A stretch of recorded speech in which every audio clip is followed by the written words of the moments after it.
बाळासाहेबांच्या तमाम शिवसैनिकांना तुमच्या ह्या अनिश गाढवेचा, बाळासाहेबांच्या या कडवट शिवसैनिकाचा आणि शिवसेनेच्या प्रवक्त्याचा मानाचा जय महाराष्ट्र. शिवसैनिकांनो, आज तुम्ही सर्वांनी पाहिलं असाल कशा प्रकारे मातोश्रीच्या प्रांगणामध्ये मराठा आरक्षण आंदोलनाच्या त्या मुखवट्याआड आपले पाळीव सोडलेले, भारतीय जनता पक्षाने आपले पाळीव सोडलेले कार्यकर्ते पाठवून एक आंदोलन दाखवण्याचा प्रयत्न केला, पाळीव कार्यकर्ते पाठवून. आणि याचा पर्दाफाश स्वतः मीडियाने केलेला आहे, आपण नाही, स्वतः मीडियाने. आज मातोश्रीच्या प्रांगणामध्ये सकाळी 10-10:30 पासून आम्ही मराठा आरक्षण आंदोलन कार्यकर्ते आहोत असं भासवून काही कार्यकर्ते जमले. खरं पाहता मराठा समाजाला चांगलंच माहिती आहे शिवसेनेची भूमिका काय आहे ते. शिवसेना कायम मराठा आरक्षणाच्या आंदोलनाच्या बाजूने उभी राहिलेली आहे. तुम्हा सर्वांना मी आठवण करून देतो, शिवसेनेचे पक्षप्रमुख श्रीमान उद्धव बाळासाहेब ठाकरे सर्वप्रथम मनोज जरांगे पाटलांशी, तुम्ही पाहिलं असाल ज्यावेळेस सगळ्यात पहिलं उपोषण होतं, सर्वप्रथम ते जाऊन भेटले होते.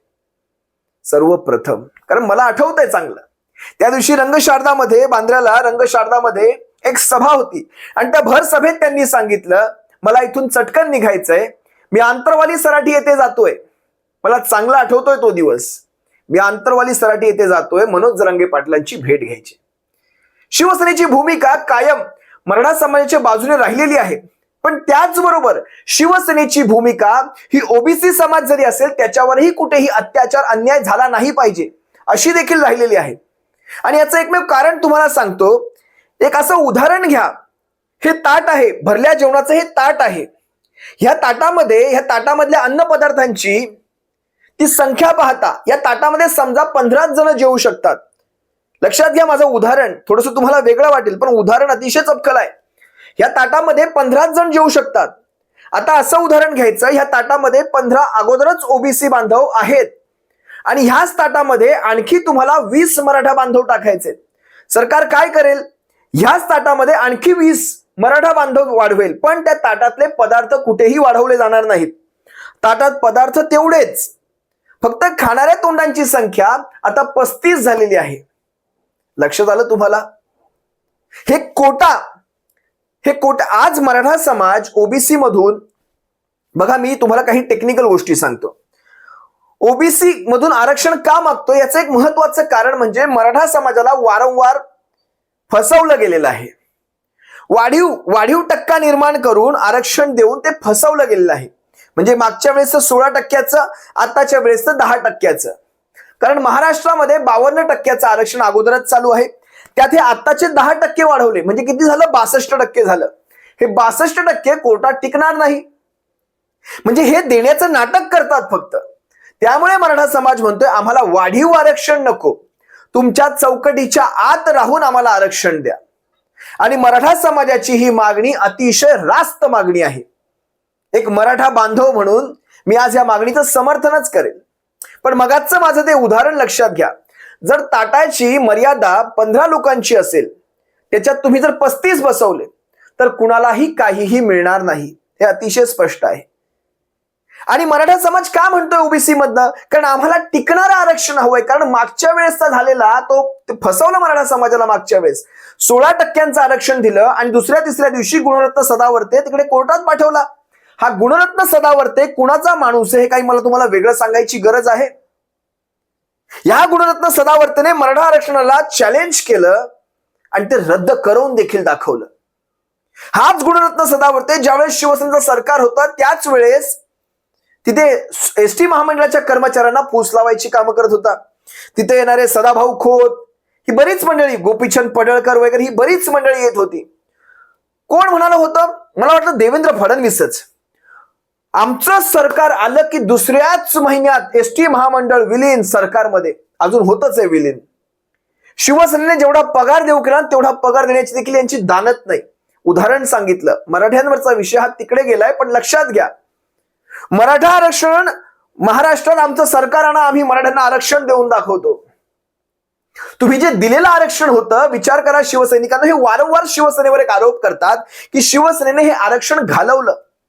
आता लक्षात घ्या, शिवसेनेचं सरकार ज्या काळामध्ये आलं, यांनी आरक्षण द्यायचं काम केलं, निवडून आले पुन्हा आरक्षणाच्या जीवावर आणि जसं निवडून आलं शिवसेनेचं सरकार आलं आणि अवघ्या 4 ते 5 महिन्यात कोरोना लागला. कोर्टाने ज्या गोष्टी मागितल्या होत्या, इम्पेरिकल डेटा वगैरेच्या गोष्टी, काही माहिती मागवली, ती लोकांच्या घरी जाऊन जमा कशी करायची? जिथे माणसाला माणूस शिवेना ह्या सगळा डेटा कसा कलेक्ट करायचा आणि कुठून कलेक्ट करायचा हे लक्षात घ्या. हे म्हणणार तुम्ही हा डेटा देऊ शकले नाही. जर हा डेटा तुमच्याकडे नव्हता तर अशा प्रकारचं घाई गडबडीत आरक्षण देण्याचं काम का केलं? तुम्हाला माहित होतं की 3-4 महिन्यातच कोणीतरी जाणार आणि याला चॅलेंज करणार, रद्द होईल तेव्हा पाहता येईल. सरकार तर आले 5 वर्षासाठी, पुढच्या 5 वर्षासाठी. हा असा चाणाक्ष खेळ महाराष्ट्रातल्या बदनाम चाणक्याने कळीच्या नारदाने करून ठेवला होता. शिवसेनेच्या सरकारचे 2 ते 2.25 वर्ष ही पूर्णतः कोरोनामध्ये गेली. पहिली, दुसरी, तिसरी लाट कोरोनामध्येच गेली. आपण ह्या सगळ्या गोष्टी नाही करू शकलो. पण का नाही करू शकलो याचं कारण मी तुम्हा सर्वांच्या समोर घेऊन आलो. शिवसैनिकांनो, यांना कधीही आरक्षण द्यायचंच नव्हतं. मराठा बांधवांनो, यांना कधीही आरक्षण द्यायचंच नव्हतं. शिवसेनेच्या पक्षप्रमुखांनी आज देखील स्पष्ट भूमिका घेतलेली आहे की केंद्रामध्ये तुम्ही कायदा तयार करा. महाराष्ट्रातल्या 48 खासदारांचा त्याला पाठिंबा राहील आणि महाराष्ट्रामध्ये महाराष्ट्रासाठी त्या कायद्याचा उपयोग करून घ्या. सरकार तुमचं बसलंय, घ्या कायदा तयार करून. वाढीव आरक्षण देण्याचा 50% मर्यादा क्रॉस करून दाखवा. तो तुमच्या समितीचा अहवाल दाखवा. राणे समिती असेल, तुमचं कुठल्या आयोगांचं, जे कुठले आयोग तुम्ही स्थापन केले, की मराठ्यांना आरक्षणाशिवाय पर्याय नाही हे दाखवा. कागदोपत्री दाखवा, त्यांना सिद्ध करून दाखवा किती टक्के मराठा हा दारिद्र्य रेषेच्या खाली आहे. आरक्षण हे तातडीने देण्याची गरज आहे, दाखवा, सिद्ध करा. हे असं फक्त बोलून छत्रपती शिवाजी महाराजांची शपथ घेऊन वगैरे होणार नाही. भर सभेमध्ये छत्रपती शिवरायांची शपथ घेऊन खोटं बोललं जातं. भर पत्रकार परिषदेत तो माईक चालू राहिला म्हणून सगळ्यांना कळालं, नाही तर कळालं नसतं. आपण आपलं बोलायचं आणि निघून जायचं, आपल्याला काय. बरं, तुम्हाला आणखी एक प्रसंग सांगतो. एकदा ह्यांनी वडेट्टीवारांसमोर मला वाटतं नाना पटोले होते, विधानसभेच्या प्रांगणामध्ये कशा आविर्भावात मुख्यमंत्री म्हणाले, आपण टप्प्यात आला की असा कार्यक्रम करून टाकतो. म्हणजे जरांगे पाटलांविषयीचं ह्यांचं हे वक्तव्य होतं. जरांगे पाटलांना आम्ही टप्प्यात आल्यावर कार्यक्रम करतो. ज्यांनी मराठा भगिनींवर लाठीचार्ज केला ह्यांच्याकडनं आपण अपेक्षा ठेवतोय. कशा प्रकारे आज मातोश्रीच्या प्रांगणामध्ये आपले कार्यकर्ते पाठवले होते, तुम्हाला बघायचंय कशा प्रकारे मीडियाने ह्यांचा पोलखोल केलाय. एकदा हा व्हिडिओ पहा, तुम्हाला सर्वांना कळेल कसं मीडियाने पळवलेला आहे. हा व्हिडिओ पहा.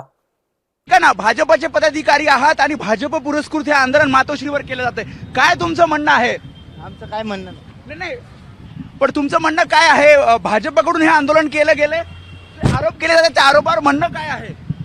कारण तुम्ही भाजपचे सरचिटणीस आहात कल्याण डोंबिवलीचे. तुम्ही काहीतरी बोला. रमेश केरे पाटील उद्धव ठाकरेंना भेटतायत, त्यामुळे आपण बघतोय की तुम्ही आंदोलनात सहभागी होतात.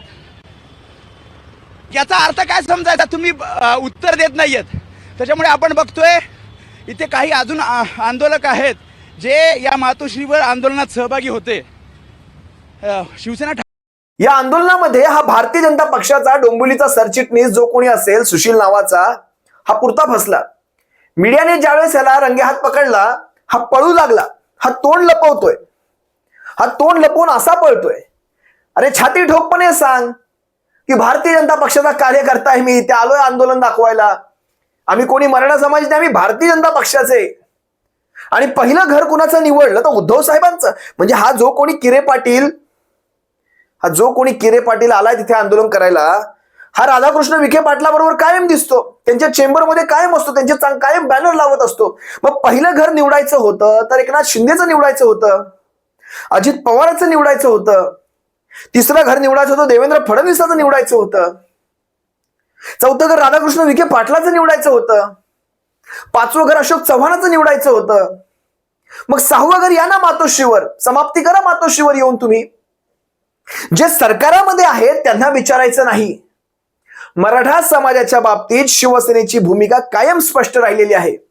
केंद्राकडनं, नरेंद्र मोदीकडनं हे आरक्षण लागू करून घ्या तिकडे. महाराष्ट्राच्या खासदारांचा शिवसेनेच्या 10 खासदारांसकट पाठिंबा राहील आणि हे आरक्षण कोर्टामध्ये टिकेल देखील. पण असं आम्ही करणार नाही, कारण आम्हाला हे राजकारण, या पोळ्या भाजत राहायच्या आहेत. हे तुमचे असे कार्यकर्ते पाठवायचे. ती मागे बंटी बबली आली होती हनुमान चालीसा वाचायला, ती काय खरंच हनुमान चालीसा वाचणार होती का? तिला हनुमान चालीसा दुसरं कडवं येत नाही. भगवान बजरंग बलींनी तिचा यथायोग्य समाचार घेतला, बसवली घरी तिला. असो, आता नवरा बसणार आहे, बायको बसली आता नवरा बसेल. हे सगळे प्रकार हा भारतीय जनता पक्ष, हा कळीचा नारद आणि त्या पक्षातला तो बदनाम चाणक्य करत असतो.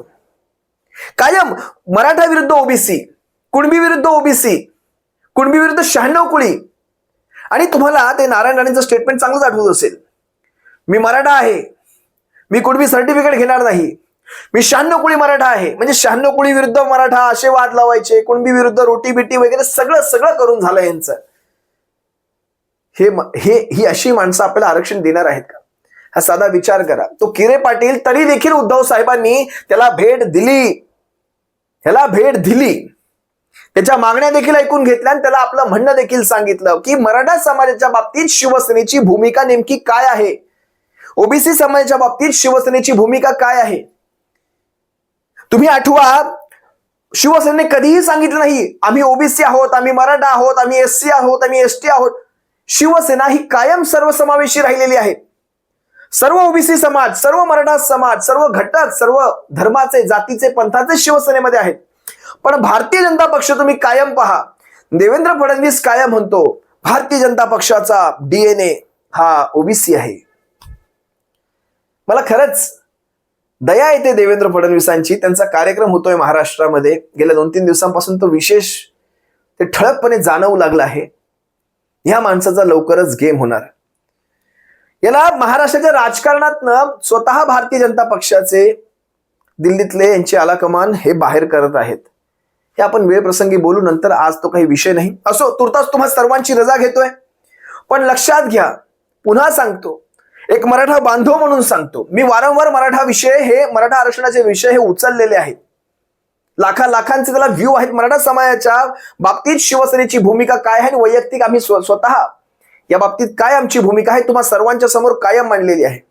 पण कुणावरही अन्याय न होता, हे मात्र तितकंच लक्ष.